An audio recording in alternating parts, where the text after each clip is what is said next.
This is Buddha. In this video, I want to speak about time management and how to master the art of time management. I have 10 steps that you could take into mastering the art of time management. Let's get to it. And the first step is set clear goals. A goal without a deadline is just a wish. So, what I need you to do is write down what your goal is and be specific. And set a time stamp on when do you want that goal to be accomplished. And after writing down the goal, now you have to write down what smaller, actionable steps that you can take towards achieving that goal. Don't forget, a goal without a deadline is just a wish. After setting clear goals, the next step I need you to do, which is the second step I need you to do, is prioritize your tasks. Use the Eisenhower Matrix to categorize the urgent and the important. What is urgent and important? There's things that could fall under urgent and important. There's things that could be just important, not urgent. There's things that are urgent and not important. So you just classify that within, after writing everything, the task that you need to do to accomplish that goal. Use that. Things that are important or things that matter should never be at the mercy of things that don't. So don't sacrifice the time that you can invest in the things that do matter for things that don't.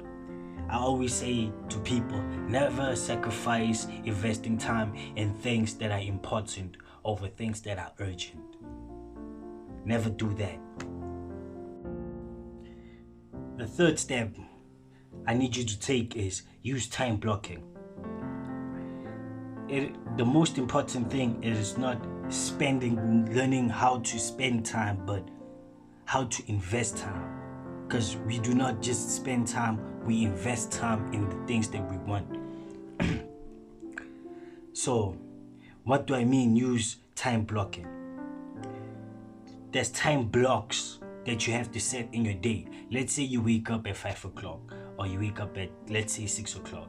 You wake up at 6, right? Or 5 a.m., the 5 a.m. club, right?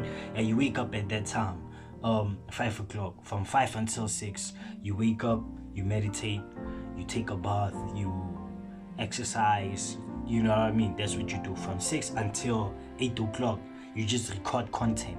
From 8 o'clock until 11, you just focus on deep work, in terms of the business. From 12 until 4, you are just focused on doing outreach. From 4 until 6, you are focused on reading a book, From 6 until 8, you focus on, let's say, gaining information like doing a coursework. From 8 until 10, you watch a movie. Then from 10 until tomorrow 5 o'clock, you sleep. That's what I mean, use time blocking. New time blocks in your day, and just stick to those blocks. Structure does not make you rigid in a sense of you'll never get freedom, but structure allows you to express your freedom, or to be free. The fourth step would be eliminating distractions. Turn off your social media when doing the work. Turn it off, put your phone silent until you are done with the task at hand. You will never reach your destination if you stop and throw stones at every dog that barks. That right there should make so much sense to you as a person, because distractions is the reason why we cannot get where we want to go. Wanting to do everything is just lying to yourself, and never getting the actual work done. So just focus on that tasks. Turn everything else off. Then Cole says, disappear for 1 hour in a day. Just 1 hour, disappear with no distractions. Do what you gotta do. Stick to it. The fifth step would be learning to say no. You can do anything I tell you, but you can't do everything. So sometimes you just need to tell people that I can't help you here. That does not mean you're selfish or you're a person that doesn't love to help people. That just means like you are looking out for yourself. You are taking care of you first. That is so important to just say, no, I can't help you now, or I will help you after I'm done with my task or with things that I have to do in order to help you. You get me? How can I help you when I still need the help for myself? When I need to help myself, that's the fifth step. The next step, which is step number 6, would be use the 80-20% rule. 80% of the results come from the 20% of the efforts.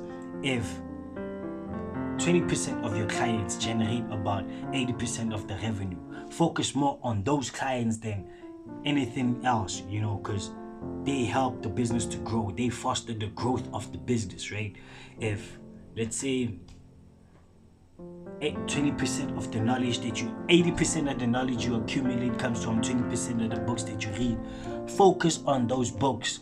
If 80% of your profits come from a certain type, from 20% of this type of effort you put in, focus on that effort. Let that effort be the one that helps you to grow and elevate. Step number 7 would be breaking tasks into smaller tasks. The secret of getting ahead is getting started, right? Yeah. So let's say you want to write a report of 10 pages. Day 1, what I would do is focus on the introduction, right? Day 2, focus on the main content. Day 3, focus on the presentation. Day 4, I would start writing now the report, the first 2-3 pages. Day 4, day 5, just doing that. Then by day 8, day 9, that's reviewing now. That's asking for opinions. Then day 9, writing the final product. Day 10, hand it in. That's what I would do.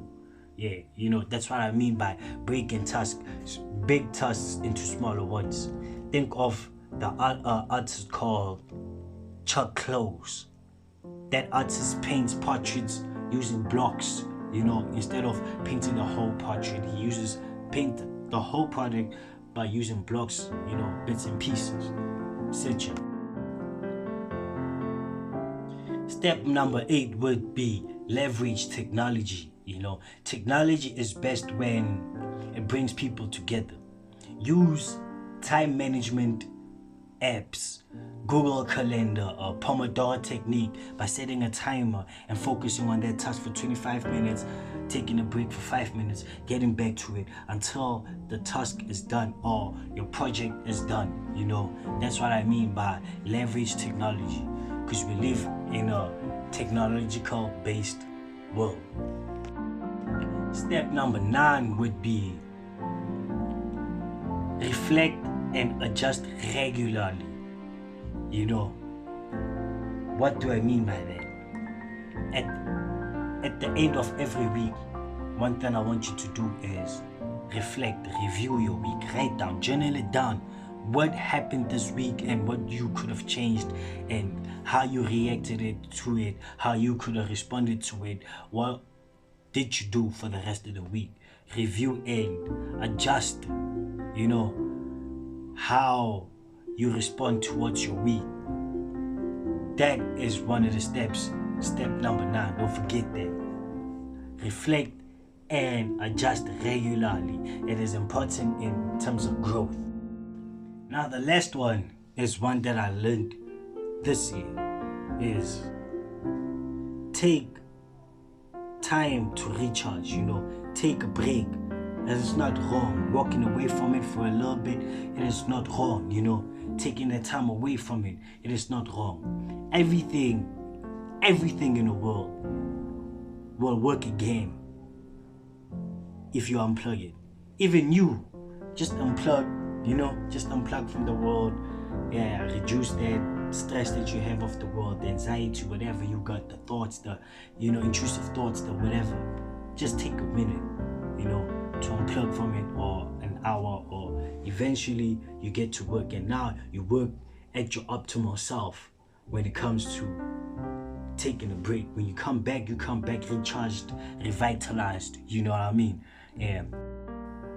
So there you have it, folks. Those are the steps that I would take on how to master the art of time management. Because time management, it is everything. Time management is the difference between people that get things done and people that don't. My question is, do you want to be the person that gets things done and accomplish your goals? Or do you want to be a person that doesn't?